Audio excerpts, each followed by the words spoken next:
नमस्कार दोस्तों, स्वागत है एक बार फिर से आपका एडुवर्स न्यूज एनालिसिस के अंदर। Today is 13th December 2022 and we are going to discuss the Hindu newspaper analysis.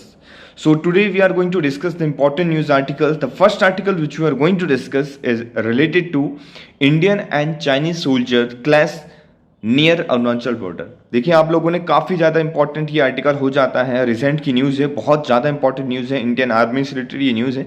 इसको हम डिटेलिंग में जाएंगे और सारी इंपॉर्टेंट इन्फॉर्मेशन इसके रिगार्डिंग देखेंगे और जानने की कोशिश करेंगे। ये अभी एक्चुअल में LAC के पास यहाँ पे लाइन ऑफ एक्चुअल कंट्रोल है, जो अरुणाचल प्रदेश के पास है, वहाँ पे भिड़त हुई है, उसको हम प्रॉपर देखने की कोशिश करेंगे। देखिए, आज भारत आपको लग रहा होगा कि ये कल की न्यूज़ है, पर ये कल की न्यूज़ नहीं है, एक्चुअल में 9 दिसंबर की न्यूज़ है। इसको लोगों को बाद में बताया गया है, तो इसके ऊपर हम बात करेंगे इसमें क्या क्या चीजें निकल के आई हैं।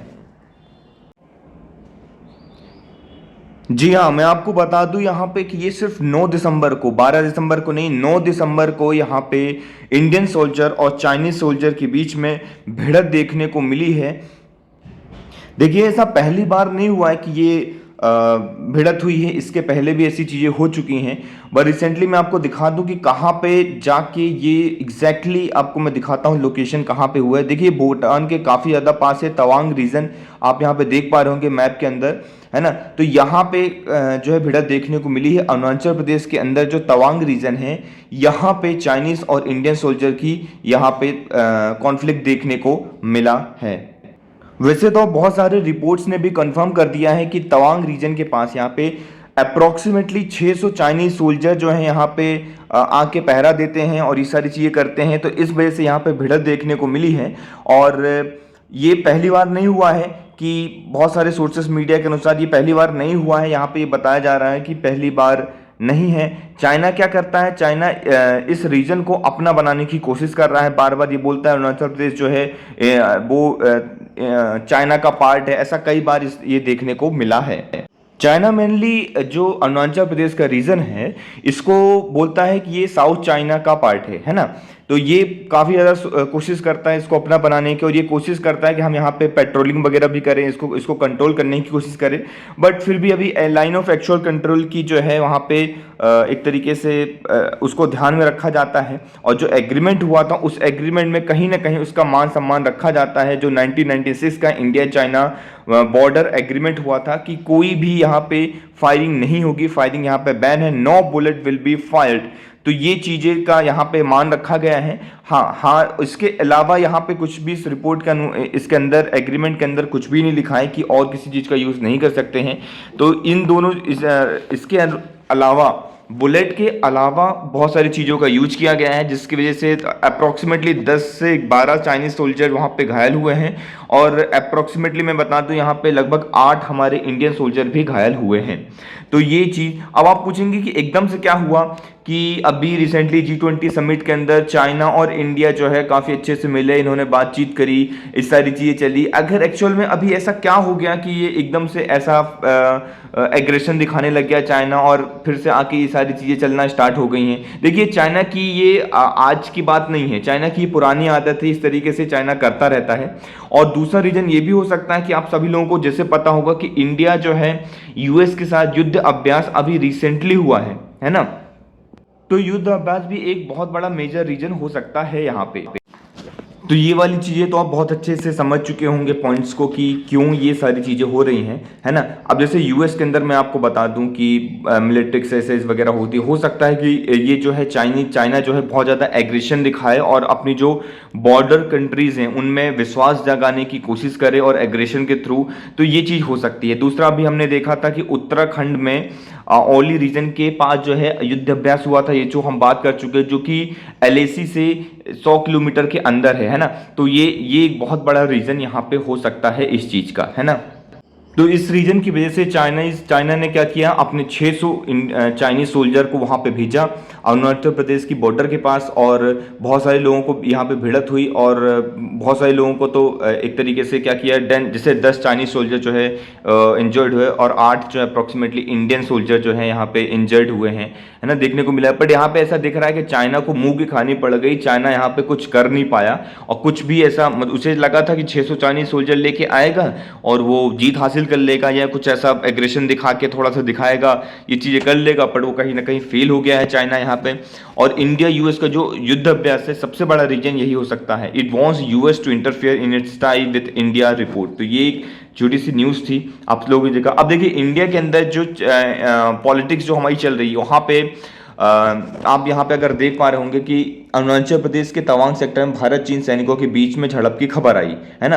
तो इसके रिगार्डिंग कांग्रेस यहाँ पे जो है कमेंट कर रही है और ये चीज़ बता रही है कि आप लोगों ने पहले ये हमें क्यों नहीं बताया, ये चीज़ जो है हमें बाद में बताई गई। जब 9 दिसंबर को हुआ तो हमें पहले बताना चाहिए। There is a new clash between the soldier of India and China Tawang region में। तो ये चीज़ यहाँ पे इंडियन पॉलिटिक्स के अंदर भी चल रही है ना, कि time has to government to leave the wavering attitude, explain the China stand. तो ये सारी चीज़ें बात चल रही है। देखिए आफ्टर दिस इंसिडेंट, ये तो बहुत ही स्वाभाविक सी बात है कि वहाँ पे अभी भी तनातनी मची होगी, लेकिन उसके बाद थोड़ा सा पीस बनाने की कोशिश की गई। दोनों तरफ के जो कमांडर थे उन्होंने आपस में बात करी और ये चीज़ें की बात करी कि अब जो है यहाँ पे ट्रैंक्विलिटी पीस जो है, पीस और ट्रैंक्विलिटी मेंटेन रखेंगे, है ना। ये एक बहुत ही अच्छी अभी खबर है, छोटी सी खबर है, बट अब देखिए ये कब तक रहता है। कहीं ऐसा तो नहीं कि चाइना फिर से एग्रेशन दिखाने की कोशिश करे, लेकिन अगर चाइना ऐसा करता भी है तो इंडियन सोल्जर जो है पीछे नहीं हटेंगे और इंडियन सोल्जर भी हमारे रेडी हैं, तैयार हैं इन सब चीज़ों को डील करने के लिए, है ना। तो ये जो सेक्टर है, ये जो इंफॉर्मेशन है, ये आपको अच्छे से याद रखना। मैं अभी मैप के अंदर भी आपको इंपॉर्टेंट लोकेशन भी मार्कअप करवाऊंगा जो आपकी यूपीएससी पर्सपेक्टिव से काफ़ी ज़्यादा इंपॉर्टेंट हो जाते हैं, तो उसको भी आपको ध्यान से देखना है, समझना है ना। तो यहाँ पे बहुत दोनों तरफ से बहुत ईजिली जो है डिसएंगेज कर लिए गए हैं इस इंसिडेंट्स के तहत। तो ये छोटी सी इंफॉर्मेशन है ना, तो इसको आपको याद रखना है। क्लियर हो गया पॉइंट आपको? आई होप चीज़ें क्लियर हो रही होंगी आपकी। अब देखिए चाइना क्या एप्पल ने भी क्या कर दिया, जैसे कि यूएस की बहुत सारी जो कंपनीज है, जैसे एप्पल वगैरह कंपनी है, वो चाइना से अपने मार्केट को क्या कर रही हैं, शिफ्ट कर रही हैं धीरे धीरे धीरे धीरे। क्या जैसे आईफोन वगैरह असेंबली वगैरह होती है, ये सारी चीज़ें शिफ्ट हो रही हैं। तो ये चीज़ें भी यहाँ पे एक इन्फॉर्मेशन देखने को मिली। अब देखिए क्या होता है कि कभी भी आप ऐसा बोलेंगे कि यार एकदम से आप क्या कर लीजिए कि ट्रेड हटा लीजिए, तो ये नहीं होता है कि ना चाइना कर सकता है, ना इंडिया कर सकता है और ना ही यूएस कर सकता है। कोई भी ट्रेड रिलेशन एकदम से नहीं हटाया जा सकता। हाँ, धीरे धीरे धीरे धीरे ये चीज़ चल रही। Apple make a plan to move production out of the China, तो चाइना से अलग प्रोडक्शन करने की बात चल रही है। तो ये चीज़ आपको याद रखना है। क्लियर? अब आप यहाँ पे देखेंगे कि मैंने मैप भी आपके सामने रखा है और इस मैप के अंदर हम निहारने की कोशिश करेंगे। सबसे पहले हम ये अपने जम्मू कश्मीर और लद्दाख वाले रीजन में जाते हैं। तो अगर आप यहाँ पे देख पाएंगे, ध्यान से इस मैप को देखिएगा। मैप बहुत इंपॉर्टेंट हो जाता है आपके यूपीएससी एग्जामिनेशन पर्सपेक्टिव से। अगर आप इसकी पीडीएफ चाहते हैं तो आप हमारे टेलीग्राम ग्रुप को ज्वाइन कर सकते हैं। For join the Telegram group description में लिंक दी गई है, तो वहाँ से आप सीधे सीधे इसको ज्वाइन कर सकते हैं। ठीक है, ये एलओसी है, ठीक है, ये एलएसी है, ये आपको पता होना चाहिए। ठीक है, अक्साई चीन वाला पार्ट है, दौलत बेग ओल्डी ये है। ठीक है, ये सारी चीज़ें मैं पहले ही बता चुका हूँ, तो इसको पीडीएफ से एक बार जाके आपको रीड कर लेना है, पढ़ लेना है। अब एलएसी की मैं बात करता हूँ, डिस्प्यूटेड एरिया। ये जो अक्साई चीन वाला है, चाइना के साथ हमारा डिस्प्यूटेड एरिया है। ये अरुणाचल प्रदेश, ये डिस्प्यूटेड नहीं है। ये क्या कहता है कि ये एक्चुअल में अरुणाचल प्रदेश को वो चाइना अपना पार्ट मानता है, बट ये तो एक्चुअल में हमारा पार्ट है। तो ईस्टर्न कॉरिडोर में यहाँ से लेके ये जो है डिस्प्यूटेड वाला पार्ट हो जाता है छोटा सा। टेरिटोरियल डिस्प्यूट जो है काफ़ी ज़्यादा देखने को मिलता है। ये यहाँ पे हो गया, ये तो भूटान हो गया, नेपाल हो गया। तो मैकमोहन लाइन जो है डिस्प्यूटेड, अभी भी ये चीज़ चल रही है ना। तो छोटी छोटी इन्फॉर्मेशन थी। आई होप चीज़ें क्लियर हो रही होंगी आपको। चलिए आगे बढ़ने से पहले, अगर आप लोगों ने अभी तक हमारे इंस्टाग्राम पेज को फॉलो नहीं कर रहा है तो प्लीज़ जाइए और जाके इंस्टाग्राम पेज को फॉलो कीजिए, है ना। यहाँ पे काफ़ी इंपॉर्टेंट इन्फॉर्मेशन और न्यूज़ यहाँ पे और आर्टिकल्स वगैरह हम पोस्ट करते रहते हैं टाइम टू टाइम। साथ ही साथ एमसीक्यू के क्यूज़ भी यहाँ पे चलते रहते हैं, तो ये चीज़ आप जाके कर सकते हैं। ठीक है, अगर आपको एग्जाम या सब्जेक्ट या कोई भी पर्सनल क्वेरीज है तो आप मुझसे यहाँ पे कांटेक्ट कर सकते हैं। मेरी आईडी है _प्रकाश द्विवेदी _, तो यहाँ आप मुझसे कांटेक्ट कर सकते हैं। चलिए आगे बढ़ते हैं यहाँ पे हम और अपने एडिटोरियल सेक्शन की ओर मूव करते हैं। In the editorial section we are seeing that curbing individualism in the public health. अभी क्या हो रहा है कि इस आर्टिकल के अंदर ऐसे क्या पॉइंट्स हैं, क्या इंपॉर्टेंट। देखिए इस आर्टिकल के अंदर कुछ भी खास इतना ज़्यादा इंपॉर्टेंट नहीं है कि आप बिल्कुल घुस के इसको पढ़ने की कोशिश करें, नहीं, इतना इंपॉर्टेंट नहीं है। बहुत सारे डेटा का यूज किया गया है वो डेटा हमारे लिए बिल्कुल भी इंपॉर्टेंट नहीं है। इसलिए हम क्या करेंगे, इसमें से कुछ इंपॉर्टेंट क्रक्स मैं आपको यहाँ पे बता दूंगा जो आपके लिए इंपॉर्टेंट है, उसको आपको बस ध्यान रखना है। जैसे कि यहाँ पे आप देखेंगे द रिसेंट पब्लिक प्रोग्राम प्रधानमंत्री जन आरोग्य योजना है ना, under the Ayushman Bharat scheme, इसकी बात की गई है कि एक्सपेंसिव, बस यहाँ पे चीज़ें बताई गई कि 5 लाख पर ईयर दिया जाता है, जो कि बहुत अच्छी चीज़ है। The goal is to ensure free curative care services all kind of hospitalisation. तो ये सजेशन दे रहे हैं कि ये जो हॉस्पिटलाइजेशन क्योर वगैरह की है वो ऑल काइंड में फ्री हो, ये यहाँ पे ये चीज़ बात कर रहे हैं, ठीक है। फिर इन्होंने बोला है कि एक जो national sample survey organisation 75th round हुआ वो शो करता है कि only 3% of the total population in India had episode of hospitalisation in a year. एक साल के अंदर ओनली 3% को हॉस्पिटलाइजेशन की एक तरीके से चीज़ें मिलती हैं। फ्रॉम 1% जो है आसाम में देखने को मिलता है, 4% गोवा में देखने को मिलता है, 10% केरला के अंदर देखने को मिलता है। तो ये सारी चीज़ें बात की जानी, हालांकि ये चीज़ आपको रटना नहीं है, याद बिल्कुल भी नहीं रखना है, बस आप एक बार देख लेंगे तो बस उतना ही इंपॉर्टेंट है। कभी आया तो दिमाग में रहेगा कि हाँ ये चीज़ हमने थोड़ा सा कहीं ना कहीं तो पढ़ी थी, है ना। अभी इंडिविजुअलिज्म और कलेक्टिविज्म की यहाँ पे बात कर रहे हैं। इंडिविजुअलिज्म या मतलब एक तरीके से every individual without ensuring the necessary health care services to the population is not really helping in the crisis. तो हर एक इंडिविजुअल के ऊपर अब वर्क करने की आवश्यकता हो चुकी है, ऐसा इस आर्टिकल के अंदर कहा जा रहा है, ठीक है। डिटर्मिनेंट्स ऑफ इंडिविजुअल की यहाँ पे बात करते हैं। There are at least 3 reason for the dominance of individualism in the public health, कि हर एक इंडिविजुअल को क्यों इंपॉर्टेंट हो जाता है पब्लिक हेल्थ में एक तरीके से ध्यान देने की। वो ये बता रहे हैं कि these operate the combination and hence can be detrimental to the public health practices. The first is dominance of biomedical knowledge, है ना, बायोमेडिकल की नॉलेज होनी चाहिए, यहाँ पे ये चीज़ बात की गई है। Philosophy in the field of the public health, ये सारी चीज़ें इंपॉर्टेंट हो जाती हैं। क्लियर, चलिए कुछ ऐसा खास नहीं है कि आप बिल्कुल रटते बैठे, कुछ इंपॉर्टेंट इन्फॉर्मेशन है तो आप चाहेंगे तो ये जो हाईलाइटेड पोर्शन है बस उसको आप रीड कर लीजिएगा, है ना, तो वो मोर देन सफिशिएंट। और भी कुछ लगे तो आप मुझे बता सकते हैं। जैसे service remains unfulfilled promises, more than 90% of those who are given the promises do not need hospitalisation in the near future, है ना। 90% लोगों को हॉस्पिटलाइजेशन फ्यूचर मतलब वादा किया गया है पर उसको मिल नहीं रही है, तो ऐसी चीज़ें भी यहाँ पे इसके अंदर बता रहे हैं, तो इतना कुछ खास नहीं है। फिर जैसे कि इन्होंने कोविड-19 का एग्जाम्पल लिया कि कोविड-19 के अंदर जो है बहुत सारे लोग ऐसे थे जिनको एयर वगैरह जो है आईसीयू वगैरह नहीं मिल पाया, ठीक है, सपोर्ट नहीं मिल पाया, ठीक, तो इस वेंटिलेटर नहीं मिल पाया जिसकी वजह से उनकी डेथ हो गई। तो ये सारी चीज़ें भी इसके अंदर बात की गई जो कि हम जनरली जानते ही हैं, है ना। अब देखिए ready for the worst case, है ना, government and agency have shown a better preparedness for the cyclone.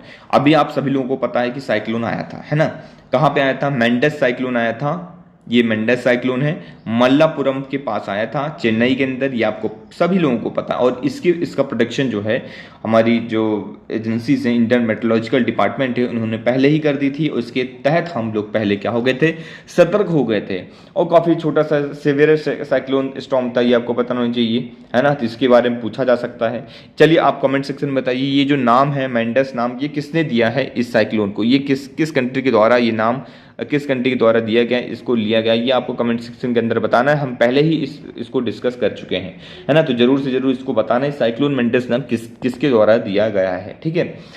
Cyclone Mendes की बात करते हैं। यहाँ पे साइक्लोन मेंडेस बताया जा रहा है similar to the cyclone Vardah जो साइक्लोन आया था उसके ही सिमिलर है, जो कि जिसकी वजह से लैंडफॉल हुए थे मिड दिसंबर 2016 में। तो ये साइक्लोन आया, इसकी वजह से भी लैंडफॉल काफ़ी ज़्यादा देखने को मिला है ना। तो ये सारी चीज़ें साइक्लोन के बारे में बताया जा रहा है। तो साइक्लोन वाला आज चैप्टर आपको जाके NCERT में से पढ़ना है, ठीक है। ये वाला टॉपिक आपको NCERT में से क्लास 11 की NCERT उठाएंगे तो वहाँ आपको ये चीज़ मिल जाएगी। क्लास 11 की NCERT ज्योग्राफी की आपको उठाना है, वहाँ से इसको साइक्लोन को जाके पूरा कवर करना है, क्लियर है ना। और कुछ इतना कुछ खास है नहीं कि क्या चीज़ें हैं, तो वो उसमें हम टाइम वेस्ट नहीं करेंगे। आगे बढ़ते हैं, big tech and the need in India for x anti regulation. देखिए इसके बारे में हम डिटेल्स में बहुत ज़्यादा डिस्कस कर चुके हैं, कई बार डिस्कस कर चुके हैं, और फिर भी मैं छोटा छोटा आपको बता देता हूं। आपका एक होमवर्क सबसे पहले इसको स्टार्ट करने से पहले कि आपको CCI competition commission of India के बारे में डिटेल्स में जाके रीड करना है। लक्ष्मीकांत में से आपको इसको रीड करना है ना। और आप जाएंगे और लक्ष्मीकांत में से रीड करेंगे, फिर इसके ऊपर आपको कमेंट सेक्शन में आगे लिखना है डन कि आप लोगों ने रीड कर लिया कंपटीशन कमीशन ऑफ इंडिया। साथ ही साथ कंपटीशन कमीशन ऑफ इंडिया कब स्टैब्लिशमेंट हुआ था, ये किस आर्टिकल के अंदर है, कैसा क्या है, ये कौन सी बॉडी, स्टैच्यूटरी, कॉन्स्टिट्यूशनल, कैसी बॉडी है, एग्जीक्यूटिव बॉडी, ये सब आपको बताना है। इसके इंपॉर्टेंट प्रोविजन आपको कमेंट सेक्शन के अंदर लिखना है। ठीक है, कुछ अब टास्क मैं आपको दूंगा कि अगर आप टास्क को परफॉर्म करेंगे डेफिनेटली आपकी सारी चीजें इंपॉर्टेंट जो होंगी वो कवर हो जाएंगी यहाँ। ठीक है, अभी आप सब लोगों को पता होगा कि गूगल के ऊपर जो है 1337.76 करोड़ रुपए का फाइन लगाया था। 1337.76 करोड़ का गूगल के ऊपर फाइन लगाया था कंपटीशन कमीशन ऑफ इंडिया ने अक्टूबर के अंदर, है ना, पेनल्टी लगाई थी, क्योंकि ये क्या कर रहा था, डोमिनेंट पोजीशन कर रहा था एंड्रॉइड मोबाइल डिवाइसेस के अंदर, इकोसिस्टम के अंदर। आप देखेंगे जब भी आप लेंगे कि एंड्रॉइड मोबाइल तो उसमें क्या होता था, उसमें क्रोम आपको इंस्टॉल मिलेगा। चलिए ठीक है, इंस्टॉल तो मिल गया, लेकिन कई ऐसे एंड्रॉइड डिवाइसेस थे जहां पे क्रोम को आप अनइंस्टॉल ही नहीं कर सकते थे, है ना। क्रोम हो गया या प्ले स्टोर हो गया, या बहुत सारे ऐसे गूगल के जो प्रोडक्ट्स होते हैं वो आप अनइंस्टॉल ही नहीं कर सकते हैं, है ना। तो सिर्फ उसे आप डिसेबल कर सकते हैं, अनइंस्टॉल तो कर ही नहीं सकते हैं, फोर्स स्टॉप कर सकते हैं। तो ये क्या था, एक तरीके से कंपटीशन के खिलाफ था कि भाई आप अगर इस तरीके से करके दोगे तो कोई दूसरा बंदा जो है वो क्यों दूसरी चीजों को यूज करेगा, है ना। बाकी जो एक तरीके से ब्राउजर थे वो तो पीछे रह जाएंगे, है ना। तो ये एक बहुत ही गलत प्रैक्टिस थी जिसे कर्व किया, जिसे क्या नाम से इसके ऊपर फाइन लगा कि आप ऐसा नहीं कर सकते। सीसीआई जो है under the competition commission act 2002 के तहत इसको बना था, ये आपको पता होना चाहिए, है ना। और इस तरीके से अलग अलग ऐसा नहीं कि गूगल के ऊपर ये पहली बार ऐसा फाइन लगा है, गूगल के ऊपर ऐसे कई बार फाइन लग चुके हैं, और सिर्फ इंडिया के द्वारा नहीं, बाकी अलग अलग इंस्टीट्यूशन, अलग अलग जो यूरोपियन एजेंसी हो गई, जैसे यूरोपियन यूनियन हो गई, डिजिटल मार्केट एक्ट हो गया, गेट कीपर्स, उसके द्वारा भी लगाया गया है ना। ये इस तरीके से रेगुलेट किया जाता है। तो अभी यहाँ पे ये बताया जा रहा है कि इसके ऊपर कुछ ऐसा लॉ बनाने की आवश्यकता है। हम क्या कर सकते हैं, इसके ऊपर कुछ मार्केट डोमिनेंस इशू को हम देखेंगे प्रॉपर वे में, उसके ऊपर लॉ बनाएंगे, इसके ऊपर रेगुलेशन लाने की आवश्यकता है कि क्या हो। यहाँ पे आप देखिए, ये अच्छा स्टेटमेंट, इसको आप बिल्कुल पढ़िए, है ना, कि क्या कर सकते हैं, that country has a level playing field to ensure the fair opportunity for a new age startup and micro small and medium enterprises. The competition act 2000 was largely constituted to deal with the physical marketplace। तो ये चीज आपको याद रखनी है, तो digital age के अंदर ये हमें करना पड़ेगा। फिर ये देखिए, it is equally important to contextualise India's reality. Kirana store, अब ये एग्जांपल अगर आप नहीं लिख रहे हैं मतलब आप बहुत बड़ी गलती कर रहे हैं, आपको ये तो बिल्कुल लिखना ही लिखना है, बहुत इंपॉर्टेंट हो जाता है ना। जब भी यूज करें आंसर, इसको आप अलग से छांट लीजिए, इसको लिख लीजिए। देखिए, किराना store competing with e-retailers such as a big basket is an example of unfair competition between legacy business and their digital counterparts, है ना।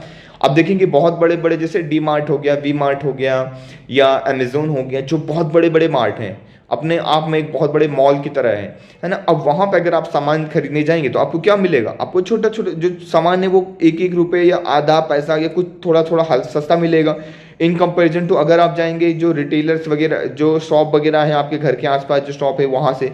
ऐसा क्यों होता है, क्योंकि वो क्या करते हैं, एक बड़े लेवल में, बहुत ही मास लेवल में जो है आप प्रोडक्ट्स को बुलवाते हैं। अब उसमें मास लेवल में बुलवाएंगे तो उनका ट्रांसपोर्ट का खर्चा बचेगा पहला, दूसरा क्या बचेगा, दूसरा उनका भाई लेबर वगैरह जो बार बार आया जा रहा है, लेके आया जा रहा है, वो बचेगा। तीसरा क्या बचेगा, तीसरा अगर वो मास लेवल में लेंगे तो उनको थोड़ा सा डिस्काउंट पहले ही मिल जाएगा। जब ये सारी चीज़ें हो जाएंगी तो ये क्या कर देंगे, डिस्काउंट को पास कर देंगे किसके ऊपर, जो लेने वाले हैं, है ना, कंज्यूमर के ऊपर। अब इस वजह से ये क्या हो जाते हैं, कंपटीशन में बहुत आगे हो जाते हैं। तो इन सबको लेवल प्लेइंग फील्ड में लाना पड़ेगा, तो ये इसके अंदर लिखा हुआ। तो ऐसा ना हो कि जो बेचारे हमारे आसपास जो किराना स्टोर्स वाले हैं उनको जो है दिक्कत हो, है ना। In such a setting, bulldozing through the European Union-based approach to a competition might not be the best way to Indian marketplace interest in the protecting the local digital economy। तो हमें अभी ज़रूरत है कि हम अपने लोकल डिजिटल इकोनॉमी को भी बरकरार रखें और उसे प्रोटेक्ट करें। 10. India needs a new ex-ante based framework that promotes competition by ensuring the level playing field by the big, small and old, new। तो अभी जरूरत है ऐसा कुछ लॉ, एक फ्रेमवर्क लाने की जहां पे सभी लोग एक ही प्लेइंग फील्ड में हो, है ना, इक्वल अपॉर्चुनिटी सबके पास हो, है ना, चाहे वो बहुत बड़ी कंपनी हो, चाहे ये वो बहुत छोटी कंपनी हो, ये जैसी हो, नई कंपनी हो, पुरानी कंपनी हो, इट डजेंट मैटर, सबके लिए बराबर यहाँ पे चीज़ें रहें। तो ये चीज़ें आपको याद रखना है। क्लियर होगी बातें? आई होप चीज़ें आपको क्लियर हो रही होंगी। चलिए आगे की ओर मूव करते हैं। और देखिए, एक ये फैक्टर प्रोडिक्शन एक अच्छा टॉपिक है, कीवर्ड से इसको अपन देख लेते हैं। What are factor production? ये इकोनॉमी का कॉन्सेप्ट है, आप लोगों को आज की बात इसके ऊपर कभी भी प्रॉब्लम नहीं जाएगी। What are the factor production? देखिए, अभी मॉडर्न इकोनॉमी के अंदर बोला जाता है there are 4 factor of production, है ना, there are 4 factor of production. वो 4 फैक्टर ऑफ प्रोडक्शन क्या क्या है? पहले तो मैं आपको बताता हूँ बेसिक चीज़ें, जैसे लैंड, लेबर, कैपिटल। लैंड ले लीजिए आप, लेबर ले लीजिए आप, और कैपिटल ले लीजिए आप। ये तीनों क्या हो गए? ये एक तरीके से फैक्टर ऑफ प्रोडक्शन हो गए, है ना। These are the basic factor of production और प्राइमरी फैक्टर ऑफ प्रोडक्शन और main factor of production. These are the 3 main factor of production. अभी मॉडर्न इकोनॉमी के अंदर एक चीज और ऐड कर दी गई, वो एंटरप्रेन्योरशिप। मैं इसको थोड़ा सा छोटा कर लेता हूं क्योंकि ये काफी ज्यादा मुझे ऐसा लग रहा है ना। एंटरप्रेन्योरशिप को भी यहाँ पे इंक्लूड कर लिया गया है। अब सिंपली देखेंगे, सपोज एक एग्जांपल लेते हैं, सिंपल आप बर्गर का एग्जांपल लेते हैं कि बर्गर को बनाने में क्या क्या लगता है, प्रोडक्शन करने के अंदर क्या requirement, a real estate and the raw material that is a land, effort of a number of worker, बहुत सारे लोगों का एफर्ट लगेगा, वो लेबर हो गया, क्यूलिनरी लीनियरी इक्विपमेंट जैसे कि कैपिटल हो गया, इक्विपमेंट जिससे आप मशीन होगी ना, जिससे आप बनाएंगे चीज़ों को, प्रोडक्शन करेंगे, वो क्या आ जाता है, वो कैपिटल आ जाता है। In fact such mixing of the land, labour, capital can be seen in the various stages of production process of many goods modern economy. More recently जैसे मैंने बताया कि एंटरप्रेन्योरशिप को भी, जैसे कि अभी मैंने आपको समझाया कि क्या कर लिया गया, इंक्लूड कर दिया गया, कंसिडर करते हैं to be the 4th factor of production. तो जब भी आया तो आपको कितने प्रोडक्शन ऑफ फैक्टर लिखने हैं? टोटल 4 फैक्टर ऑफ प्रोडक्शन को लिखना है। ये तो बेसिक हो गया। कुछ लोग ऐसा भी कहते हैं कि सम हेटेरोडॉक्स इकोनॉमी, जो पुराने हेटेरोडॉक्स इकोनॉमिस्ट हैं, वो ये कहते हैं कि जो लैंड, लेबर और टाइम है, ये देखिए लैंड, लेबर और टाइम, इसको वो बोलते हैं it is the primary factor of production, है ना। It is the primary factor of production, it is the primary factor of production, है ना। और it is believe that capital and entrepreneurship, जो कैपिटल है हमारा, कैपिटल और entrepreneurship is the secondary factor of production, it is a secondary factor of production. ये आपको याद रखना है, ठीक है। This factor derive from the combining the, क्योंकि ये चीज कहां से आती है? ये चीज आती है ऊपर के 3 को कंबाइन करने की वजह से, combining the land, labour and time. In the modern economy के अंदर physical capital such as a machine are produce by the first mixing the land, labour over a certain period of time, ना। तो ये कुछ चीजें important है, I hope clear हो गई होंगी। 4 फैक्टर ऑफ प्रोडक्शन क्या होते हैं, कैसे काम करते हैं, आप सभी लोगों को पता होगा। प्राइवेट एंड पब्लिक ऑनरशिप की बात करता हूं यहाँ पे। Ownership of the factor of production have been the matter of intense debate among the thinkers belonging to the different school economics thought. अलग अलग स्कूल ऑफ थॉट्स के लोग अलग अलग इसको बताते हैं। जैसे मार्क्सिस्ट इकोनॉमिस्ट जो होते हैं वो क्या बोलते हैं, have long argued that the factor of production needs to be collectively on by the state. ये कहते हैं कि जो फैक्टर ऑफ प्रोडक्शन है वो उसको कौन ऑन करे? कलेक्टिवली, मिल के स्टेट ऑन करे, मतलब उसके ऊपर जो अधिकार हो वो किसका अधिकार हो? स्टेट का अधिकार हो, ऐसा ये मार्क्सिस्ट इकोनॉमिस्ट कहते हैं। क्लियर, इनका ये मानना है। मार्क्सिस्ट बिलीव करते हैं कि प्राइवेट ऑनरशिप जो है to be the factor of production leads to the exploitation of the labour and the mismanagement of scarce resources. ये कहते हैं कि जैसे मार्क्सिस्ट का ये कहना है, देखिए मार्क्सिस्ट जब भी थॉट आप लिखेंगे, है ना, मार्क्सिस्ट थॉट जो है डिवीजन करता है दो जगह पे, एक प्रोलेटेरिएट क्लास, एक बुर्जुआ क्लास, है ना। एक तरीके से ऐसा एक डोमिनेंट क्लास हो जाएगी और डोमिनेंट जिसके ऊपर हो रहा है वो इसी क्लास, है ना। एक तरीके से ये कैपिटलिस्ट क्लास हो गई और एक लेबर क्लास हो गई, ऐसा डिफरेंशिएट करती है, एक बहुत ज्यादा अमीर, एक बहुत ज्यादा गरीब, है ना। तो ये कहते हैं कि अगर जो सारे फैक्टर ऑफ प्रोडक्शन ये इंडिविजुअल ओन करेगा तो ये लेबर का क्या करेगा? एक्सप्लॉयटेशन करेगा, उसको प्रताड़ित करेगा, लेबर को प्रताड़ित करेगा। ऐसा किसका कहना है? मार्क्सिस्ट थॉट का कहना है, मार्क्सिस्ट स्कूल ऑफ थॉट का कहना। मार्क्सिस्ट इकोनॉमिस्ट ऐसा लोग कहते हैं। तो ये कहती है कि जो भी फैक्टर ऑफ प्रोडक्शन है, लैंड, लेबर, कैपिटल, है ना, एंटरप्रेन्योरशिप, ये सब किसके हवाले होना चाहिए, किसके अंडर में होना चाहिए? ये कहते हैं कि ये सारी चीजें स्टेट के अंडर में होना चाहिए, स्टेट इसे कलेक्टिवली ऑन करे, मतलब ये क्या रहे, ये सबका हो, जितने भी लेबर काम कर रहे हैं ये सबका होना चाहिए, ऐसा इसका कहना है। ठीक है, वहीं पे दे argue that state planets overcome both the problem framing the proper collective economy. Economist तो फ्री, जो फ्री मार्केट को मानते हैं कि नहीं, जो मार्केट है फ्री होना चाहिए। लेजिस्फेयर इकोनॉमी की बात कर रहा हूं मैं।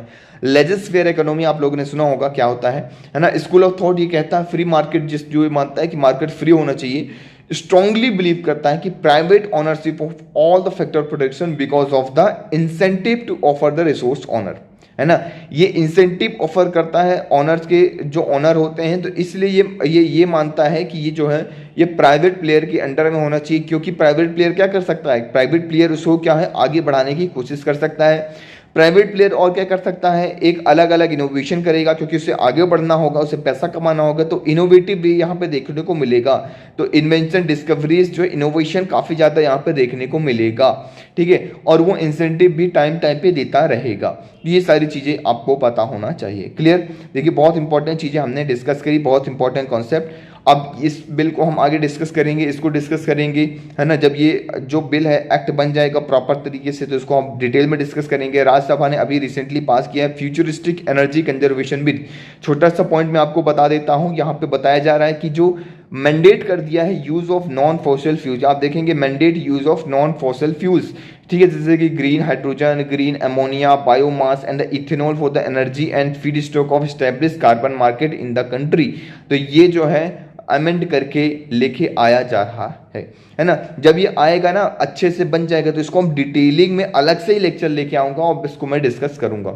चलिए, benefit of the policy on the rare diseases not risking the patient. ये एमपी जो है एक ये कह रही हैं कि जो रेयर डिसीज के बेनिफिट्स हैं वो लोगों तक नहीं फैल रही है, तो इसलिए इसको रिवाइव करने की आवश्यकता है कि national policy on rare disease जो है not reaching the patient even after the several month since introduction. बहुत सारे समय हो चुका है इसको इंट्रोडक्शन का, उसके बाद भी ये नहीं पहुंच रही है। ऐसा इनका कहना है कि 50 लाख का फंड भी दे दिया, सब कुछ हो गया, लेकिन ये चीज़ अभी भी लोगों तक नहीं पहुंच रही है। एक छोटी सी न्यूज़ और आप देख पा रहे हैं, remove offending allegation in petition against the conversion Supreme Court के ऊपर। जैसे ही फाइनल वर्डिक्ट आएगा हम इसको बारे में डिस्कशन करेंगे डिटेल्स में। आगे चलते हैं, आगे अगर आप देख पा रहे होंगे, October industrial output contracts 4% slide seen second time in 3 month, है ना। तो पिछले 3 महीनों के अंदर अंदर 4% कॉन्ट्रैक्ट देखने को मिला है मैन्युफैक्चरिंग इंडस्ट्रियल आउटपुट सेक्टर के अंदर। तो ये छोटी सी इंफॉर्मेशन थी, रटने की कोई भी आवश्यकता नहीं है। हाँ, अगर आप चाहें तो आईआईपी के बारे में एक बार जाके रिसर्च करिएगा, आईआईपी के बारे में पढ़िएगा। आईआईपी क्या होता है, इंडेक्स ऑफ इंडस्ट्रियल प्रोडक्शन क्या होता है, कितनी कंपनीज आती हैं इसके अंदर, क्या क्या चीज़ें होती हैं, कौन कौन से सेक्टर आते हैं, किस सेक्टर को कितना % दिया जाता है, ये आपका काम है आपको करना। अगर आप नहीं कर पा रहे कमेंट सेक्शन के अंदर आप बताइए, मैं आपको कल लेके आऊँगा, इस चीज़ क्लियर करवाऊँगा।